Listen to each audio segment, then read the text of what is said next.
All right, guys, story time. It has been a wild last 2 weeks. I thought last week I was like, okay, there's some adversity going on. This sucks, but we're going to make it through, and this week's going to be a lot better.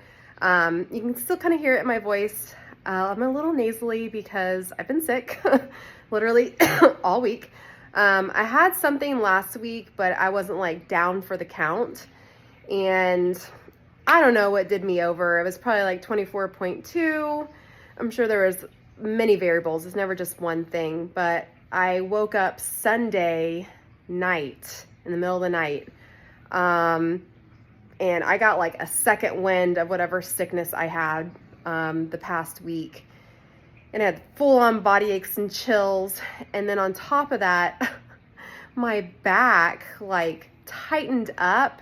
I don't know if it was just like the nerves back there. And once again, I'm sure it was a lot of variables. I'm sure my nervous system was just like shot from being sick. 24.2 probably didn't help at all with all the deadlifts. But I literally could not move. Like I got out of bed at like 3 a.m. because I was in so much agony. I was like so uncomfortable with my back. I felt so bad. And I just like came out to the living room at 3 a.m. and I was like, I don't know what to do. Like I can barely squat. I can barely walk. And then on top of that, I feel terrible. And so I just try to do like breathing exercises for my back that Dr. Loke has given to me that have helped in the past. But I was basically just like stuck in extension. And I don't know if anybody's experienced that before, but it is a terrible feeling. And I couldn't do anything about it. Like I think because my nervous system was so shot from being sick that my back was just so wound up. And yeah, it was, I mean, like I'm laughing now, but it was not funny. It was not funny. I went into like Sunday afternoon, like, okay, like I'll probably just take it easy Monday and Tuesday and then hit the open workout Thursday and then be able to like push it Friday, Saturday and like train. My body had other plans and I did not train at all until Thursday.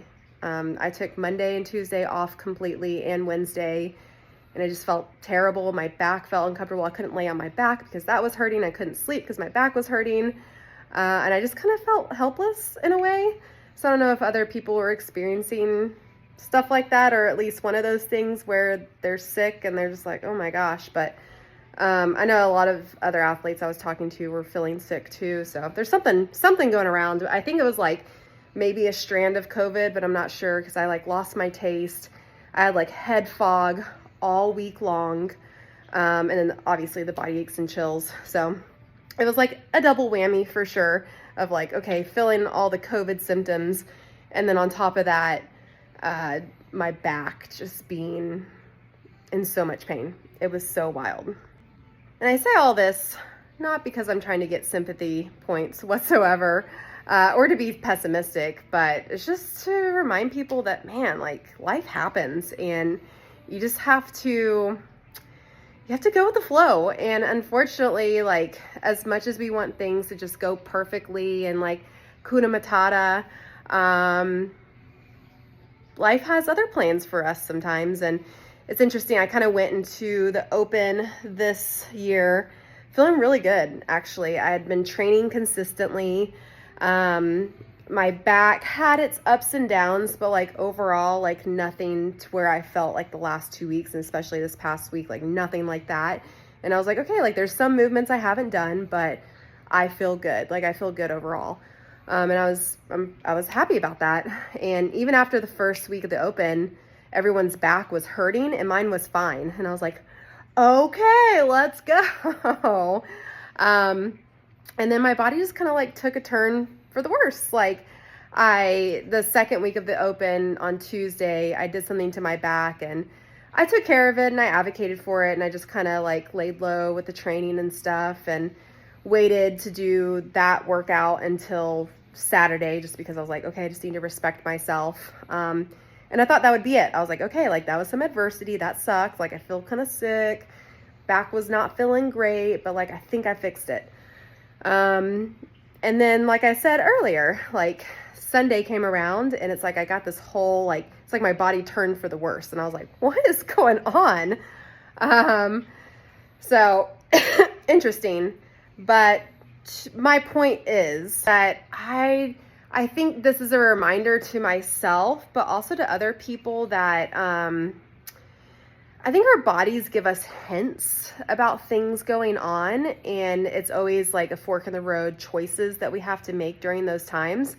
And honestly, I ignored those. Like, they weren't like big, blaring, glaring things, but that's kind of how this stuff happens, where you're fine, and all of a sudden your body does like a whole 180 on you.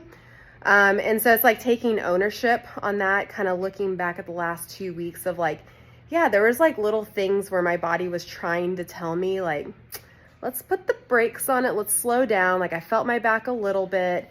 I was feeling sickness, and I just wanted to, I was so excited about how I was feeling that I just wanted to like push through everything. And then it got me to this point where I thought I was gonna feel better this week, and then my body did a complete 180 and felt even worse. And I was completely debilitated with my back. So it was a double whammy for sure. So it's a reminder, as much as I've grown, and I definitely have these past couple of years, just for like the things I've gone through, it takes intentionality, a lot of intentionality every single day. You can't just have intentionality for one day or a couple of weeks and then, all right, it's fine, and relax. It's a muscle, right? And as much as we don't want to have intentionality with things, and we just want to like go on autopilot and be really narrow-minded, because I think that's kind of what was happening to me, honestly. Like, I was feeling good. I wanted to be narrow-minded. I could fix myself, and I don't need to depend on anybody. And it kind of gets us into these holes.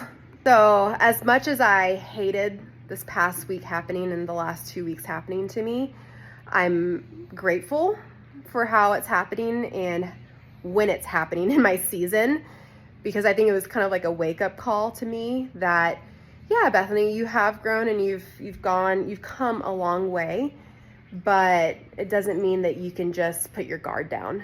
And so it was a good reminder and kind of like a slap in the face that I need to respect myself and respect my body. And I just get really excited when I feel good, because honestly, I haven't experienced that in the last 2 years in the gym.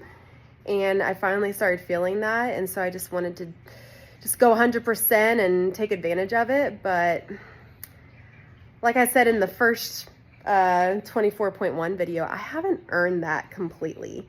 I think I'm building into that, but I haven't earned that. And so I think that was like foreshadowing for myself when I said that, because I wasn't listening to myself.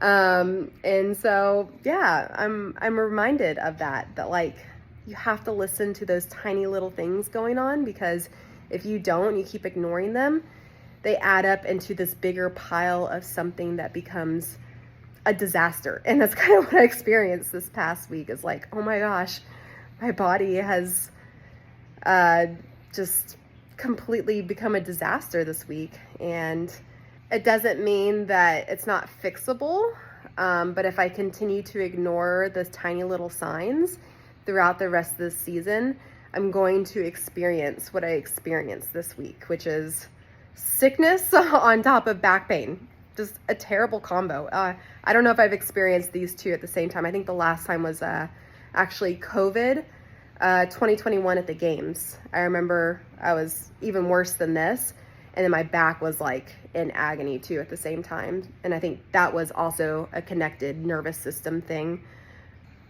Anyway, so I'm just on here calling myself out. Not really, I haven't been listening to myself these past 2 weeks, and my body kind of finally got to a point where it's like, okay, you're not gonna listen? Well, we're gonna make you sit, and you're not gonna do anything. So anyways, this week, a lot of adversity. So I'm proud of myself for just being able to do 24.3 today. It's Saturday. I really didn't know if I was going to be able to do it just because of the way I was feeling this whole week with my back and with the sickness, but my body pulled through, which I'm really grateful for, but I don't want to experience this again, and so I need to do my best to keep myself a little bit more accountable and listen to those little tiny things that are going on. For anyone that wants an example, when my best friend Marvelyn was here, there was like 3 nights in a row that I think I got like 3 or 4 hours of sleep. We had gone to like a Lakers game, and then we went to like a late movie, and I had the ability to sleep in, but my internal alarm clock just like went off and I just like couldn't sleep. And so I was left with 3 or 4 hours of sleep. And I was deloading that week, so I was grateful for it. But by the end, I was starting to train normally again.